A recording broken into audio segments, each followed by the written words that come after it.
Welcome to Spilling the Tequila, the podcast that brings you the tequila energy without the hangover. My name is Sonny-Joe, and my name is Sonny-Joe because Grace isn't here for today's episode.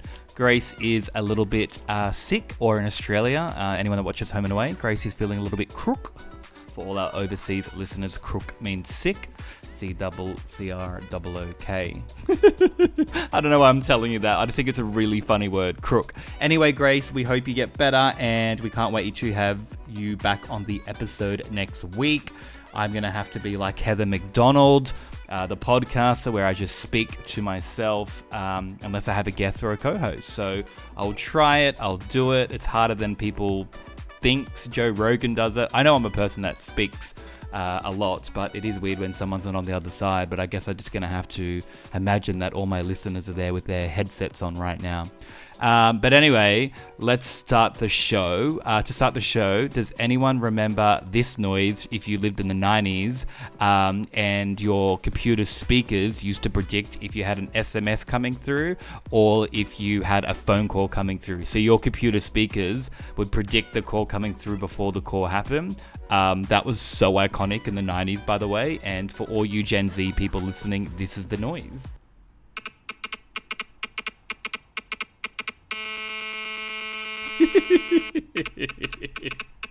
And then the phone would ring, or then the SMS would come through. Like, so iconic.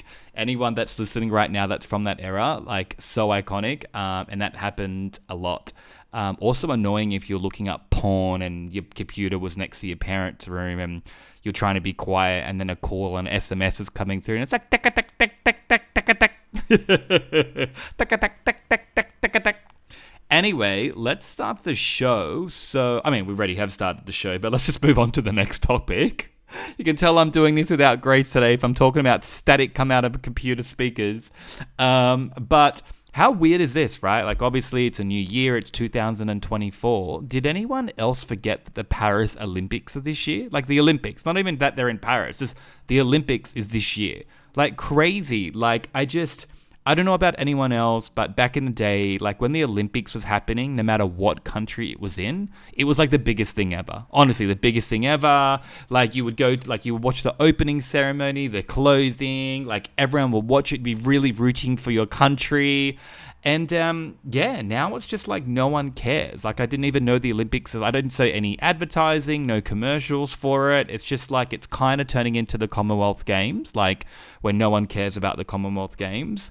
I mean, I do, and I know I can speak on behalf of Grace, and Grace does as well. But I don't know, like, what happened to the magic with that? Like, when did it die off? Or is it because we're, old school people like me, before internet, we only had so many TV channels, and there was no internet, so we couldn't just have access to a phone in our hand and just be like, Google, bring this up, show me this, and you just instantly get it. So I think we kind of had a kind of like more of a minimalistic type of era back then. So we all, like anyone that's my age, we all kind of had the same childhood because, we only had 5 channels in Australia. And so we kind of all watched the same shows when we were younger. So anyone that I talk to, around my age is like, oh my God, I remember that. And you have the same view that you had on life from those shows. But I think kids these days and teenagers these days, it's going to be different because there's just so much out there. They've got YouTube, apps, phones, all these things. They're not going to, when they're older, they're not going to have the same childhood of like, oh, I don't remember that. Oh, I haven't seen that. Whereas in, we all had the same songs and the same music. So I'm not sure like what would be better, if it's better to have what the kids have now, or is it, better that we kind of had it more minimal and we shared the same history that we had back then, and that's cool, which makes us part of a community. But anyway, hit me back in comments and tell me what you think. But yeah, back to Paris Olympics. So yeah, the Paris Olympics is this year, 2024, for anyone that didn't know like myself. And maybe I have been living under a rock, but I'm someone that watches the news every day, so I was surprised about that. And it's not even that far away, guys. It's already February next week, but that's not what the Olympics is. The Olympics will be on Friday, the 26th of July, 2024, all the way through to Sunday, the 11th of August 2024. So gonna be crazy. I hope Paris and France really fixes up the bug infestation. I don't know if anyone remembers, but we did a podcast episode a couple of weeks back that Paris is having a bed bugs infestation. So not even just in the beds, like people are catching them on the bus and stuff. That is disgusting. Bed bugs are gross. It reminds me of backpacking. And yeah, I hope that they've got that under the way so people don't have to chuck out or burn their mattresses.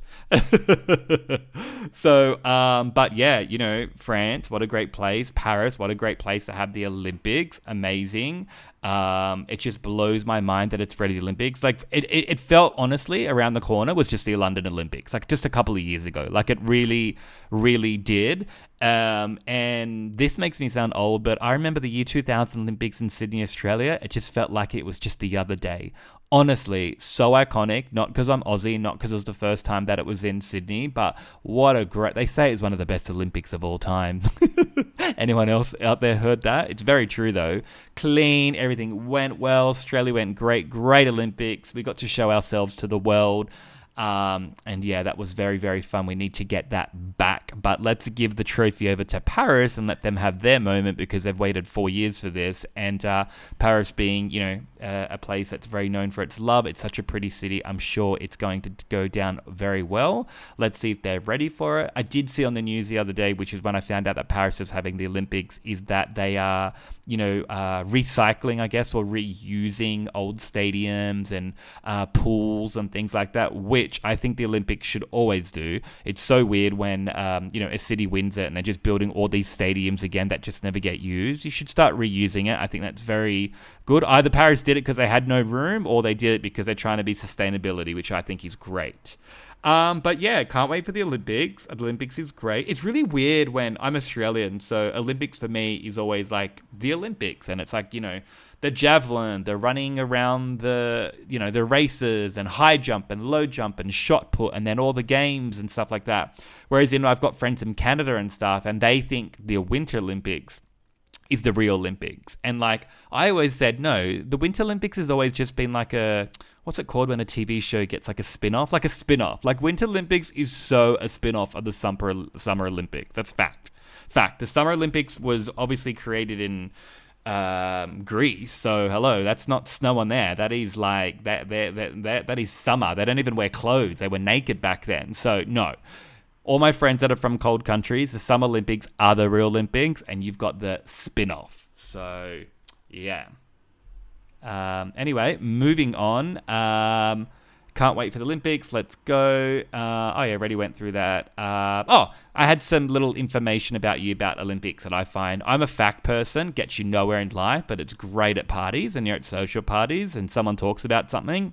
They start talking about the Olympics 2024. Boom. Bring the Sonny-Joe fact out that you heard on Spilling the Tequila. You'll get a lot of laughs at the party. Maybe someone might even buy you a shot of tequila. An expensive one. Okay, so I just wanted to know, so gold medals at the Olympics are mostly made out of silver, despite the popular belief that the gold medal is composed of pure gold. There you go. I didn't know that. I thought it was pure gold. That is a ripoff and a scam. This hasn't been the case since the 1912 Olympics. Today's Olympic gold medals is an imposter, made almost entirely from silver with approximately 6 grams of gold to meet the standard layout in the Olympic Charter. Wow, crazy. That's a ripoff. Why? How come it changed from 1912? Everyone's getting gypped. Okay. Olympic medals made of pure gold would cost about $32,000 per each. Well, you know what? 32 grand's a lot of money for all those medals, but I think of how hard those Olympians work their whole lives and dedicate their whole life to that. Like, you deserve it to be real gold, I would say. That's a ripoff. I hope they know this. Maybe there's been some that's tried to sell it that needed money, but yes, they should be real gold. That's not good as well.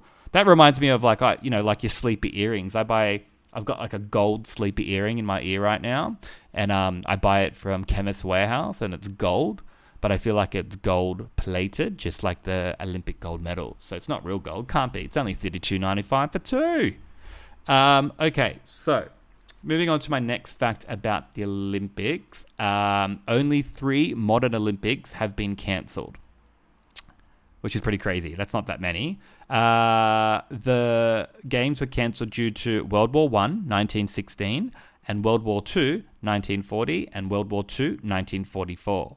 Crazy. See, war. Doesn't hope that the Paris Olympics gets cancelled for World War III that will happen in 2024. Oh, if Grace is listening to this, she's like, don't manifest that. Don't put that out there. I'm not putting it out there. I'm just saying no to war. Okay. So, sorry guys, I needed a little bit of a breath, a little bit of a drink. It's very hard to speak this long for yourself, but I enjoy it because I do this for you. Oh, here we go. Found it. I wrote this just for you. Athletes in the ancient Olympic Games competed in the nude, for anyone that didn't know there, Rudy Nudie. In fact, the word gymnasium comes from the Greek root gymnos, meaning nude. As such, the literal translation of gymnasium is school for the naked exercise. There you go. Imagine if the Olympics right now had to keep to those traditions and everyone was naked. Let me tell you, the ratings would go up. And when I say up, all right, I'll stop it there. I'm going to get in trouble off Grace. See, Grace, this is what happens when you're not on the show with me. Get better. Okay. So that's all I had about the Olympics. But also being 2000, that was another thing. I'm like, all right, it's 2024. What have we got coming up? And then when it said Olympics, it blew my mind. Another thing as well, even though I'm Australian, it's pretty crazy and gone so fast already that the election will happen this year, 2024 in November, with President Trump against Biden. Now, don't worry, this is not politics. I'm not a politics person. I don't know enough to say enough.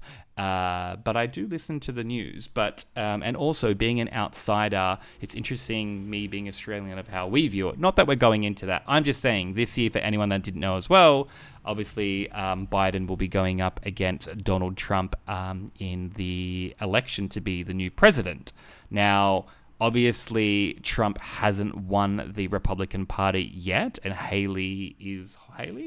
Yeah, I forget her name. Sorry, mind blank. She's going up against Trump, which I think she could have a chance. Stuff can happen. Don't drop out early. He has got 92 indictments and going to court every day, so I can see why she's holding in there.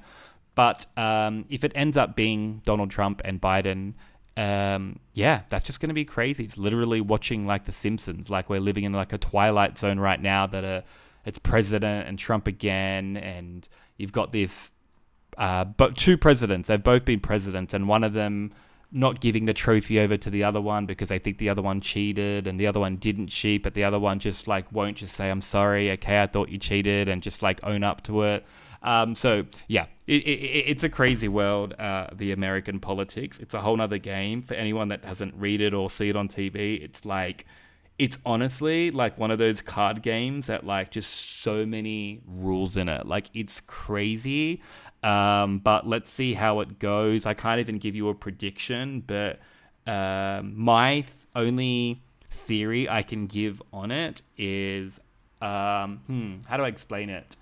If I was to jump out of a plane, or if any of your listeners were to jump out of a plane, yes, and when you jump out of a plane for your first time, you have the guy or girl, attached to your back, and they're the ones that, pull the parachute and keep you safe for jumping out of a plane for the first time, and you really, really got to put a lot of trust in this person. The whole time you're going up in a plane, for anyone that skydived is just kind of like, wow, I don't know you, you're a stranger, but I have the option to choose someone else or not go on this plane right now. Like I have a choice with my kind of vote that you are going to be attached to my back and you're going to be jumping me out of a plane, and I'm leaving my whole life in your hands. And that's how I see it. So if I went and jumped out of a plane, would I choose an 80-year-old man that's going to be attached to my back and is like, I've been skydiving for... Nothing against elderly people. Elderly people are key to my heart, but I'm just saying what job you're in. If you're around 80 and you're jumping out of a plane and you're attached to my back, I'm probably not going to go with the 80-year-old. Nothing against you, and I know you've done a lot of this as well, but I just don't think you're fit enough to jump out of the plane with my life in your hands, and a lot of things could go wrong. You might have a heart attack, you might be too old for it, you might pass out, you might make wrong decisions based in the environment that you're on. Many, many, many things like that, but who is it going to affect? It's actually going to affect me because I chose you to jump out of a plane. So the way I look at it is in like, and I know Biden and Trump are both old, but what I'm saying is I would rather have someone younger than them. Like I'm jumping out of a plane. I want the person that's kind of like in their 30s or their 40s or their 50s and they can have a conversation. I put my life in their hand, and that's a vote and that's a choice. And I'm nothing political. I'm just doing that based on I'd rather a person that's kind of a bit younger than them that I trust my whole life with to jump out of that plane than the older one. And because it's only going to affect me. So that's the way that I look at it.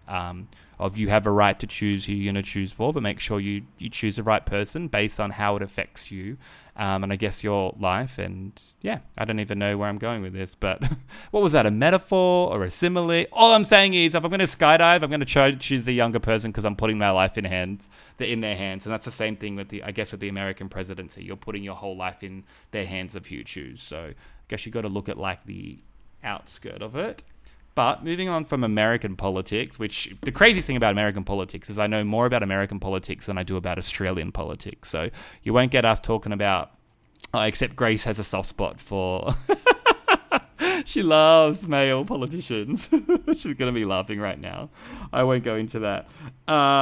What was the other thing? Oh, that's right. Okay, so anyway, whoever wins, but the whole world will be watching.